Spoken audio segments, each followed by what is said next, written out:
오로지 나의 단죄만이 나에게 상처를 준다. 상해는 불가능하다. 그러나 환상은 환상을 만들어낸다. 단죄할 수 있다면 상처받을 수 있다.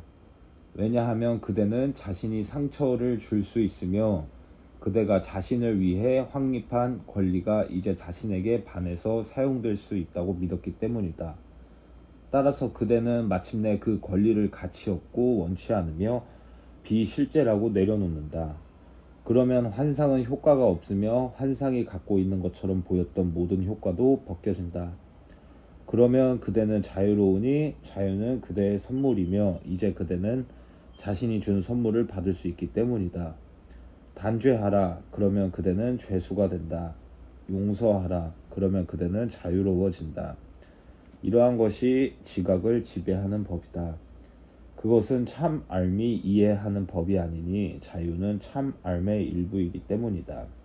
그러므로 진리 안에서는 단죄할 수 없다. 단죄의 영향이나 결과처럼 보이는 것들은 전혀 일어나지 않았다. 그러나 당분간은 그것들이 마치 일어난 것처럼 다루어야 한다. 환상은 환상을 만든다. 하나만 예외이다. 용서도 환상이지만 나머지 환상들에 대한 대답이다. 용서는 다른 모든 꿈들을 쓸어버리며 그 자체는 꿈이지만 다른 꿈을 낳지 않는다. 용서를 제외한 모든 환상은 1000배로 늘어날 수밖에 없다. 그러나 용서는 환상이 끝나는 곳이다. 용서는 꿈의 종말이니 깨어나는 꿈이기 때문이다. 용서 자체는 진리가 아니다. 그러나 용서는 진리가 어디에 있어야 하는지 가리키며 신의 확실성을 가지고 방향을 제시한다. 그것은 신의 아들이 그의 참 나와 성부가 하나임을 알므로써 그의 참 나와 성부께 깨어나는 꿈이다. 용서는 재난으로부터 빠져나오고 모든 고통을 지나가며 마침내 죽음을 벗어나게 하는 유일한 길이다. 이것이 신의 계획이거늘 어떻게 다른 길이 있을 수 있겠는가? 어찌하여 용서를 반대하고 용서와 싸우며 용서가 틀려야만 하는 1000가지 길, 1000가지 다른 가능성을 찾으려 하는가? 그대의 문제들에 대한 답을 손에 들고 있음을 기뻐하는 것이 더 현명하지 않겠는가? 구원을 주시는 성부께 감사드리고 감사하면서 성부의 선물을 받아들이는 것이 더 똑똑하지 않겠는가? 성부의 말씀을 무시하고 자신의 말로 대체하기보다는 성부의 참 음성을 듣고 성부께서 가르치시려는 단순한 레슨을 배우는 것이 자신에게 더 친절하지 않겠는가?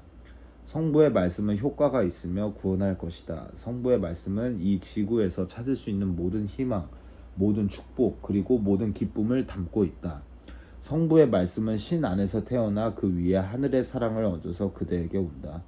성부의 말씀을 듣는 사람들은 하늘의 노래를 들은 것이니 모든 말이 마침내 하나로 융합되는 말씀이기 때문이다. 이 노래가 사라지면서 신의 말씀이 그 자리를 차지하리니 그러면 그 말씀을 기억하고 사랑할 것이기 때문이다.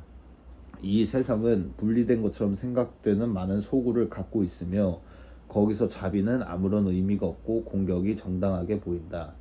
그러나 모두가 하나로서 신의 아들과 성부께 죽음을 제공하는 곳이다.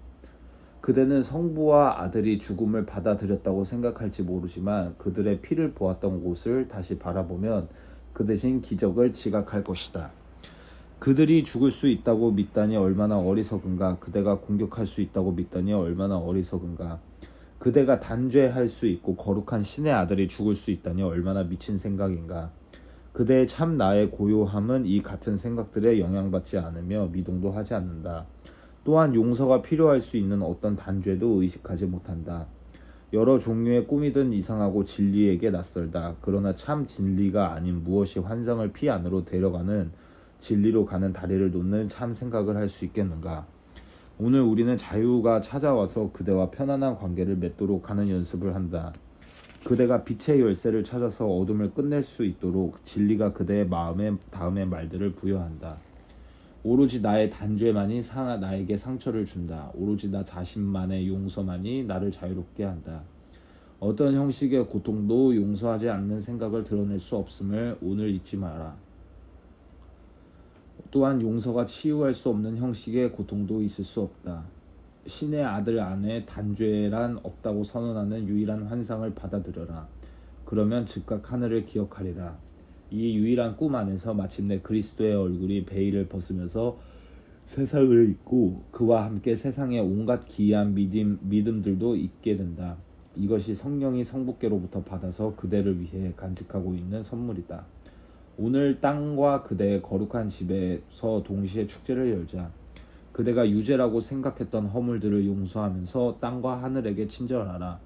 그리고 그리스도의 얼굴에서 그대 위에서 빛나는 그대의 순결을 보아라. 이제 세상 곳곳이 침묵한다. 전에는 아무런 의미도 없는 생각들이 정신없이 날뛰던 곳인데 이제는 고요하다. 꿈 없는 잠 안에서 조용해진 땅의 얼굴 곳곳을 이제 평온한 빛이 비친다.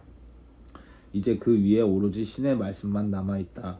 한순간 더 말씀만 지각할 수 있다. 그런 다음 상징들은 사라지고 신께서 영원히 당신의 유일한 아들이라고 아시는 마음에서 그대가 만들었다고 생각한 모든 것이 완전히 사라진다.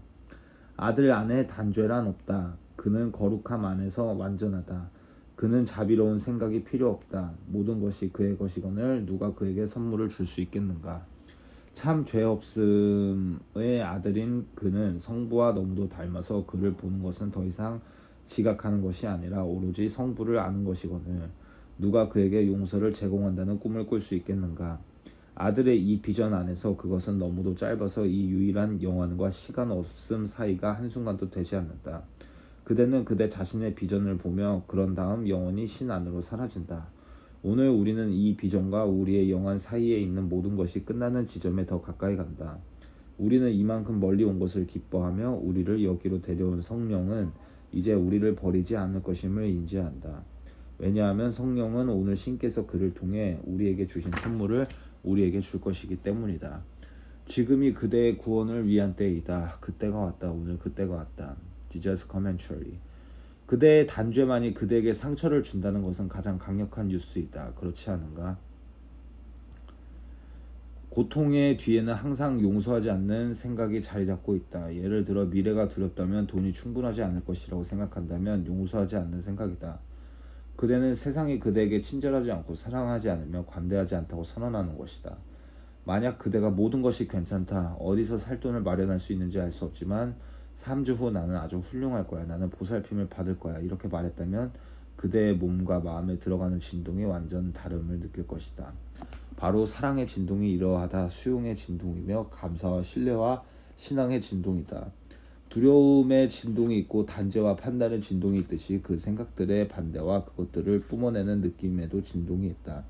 그러므로 죄책이나 수치나 두려움이나 고통 등을 느끼는 것은 그대가 사랑하지 않고 용서하지 않는 믿음을 가졌기 때문임을 이해하라. 겉으로 드러난 형식 아래로 내려가서 무엇이 그대를 궤도에서 벗어나게 하는지 결정해야 한다. 어디서 공격을 하는가, 어디서 판단을 하는가, 어디서 단죄를 하는가. 겉으로 드러난 감정에만 머물러 있으면 그 아래에 무엇이 숨어 있는지 이해할 수 없을 것이다. 숨어 있는 것은 사랑하지 않는 마음이다. 여기서 우리는 희생자를 비난하는 것이 아님을 이해하기를 바란다. 우리는 단지 무엇이 그대에게 고통을 가져오는지 가르치려는 것일 뿐이다. 살다 보면 일시적인 고통을 겪을 수 있다. 침대에 발가락을 찢기거나 발등에 망치를 떨어뜨리거나 혀를 깨물거나 하는 사고가 일어날 수 있다.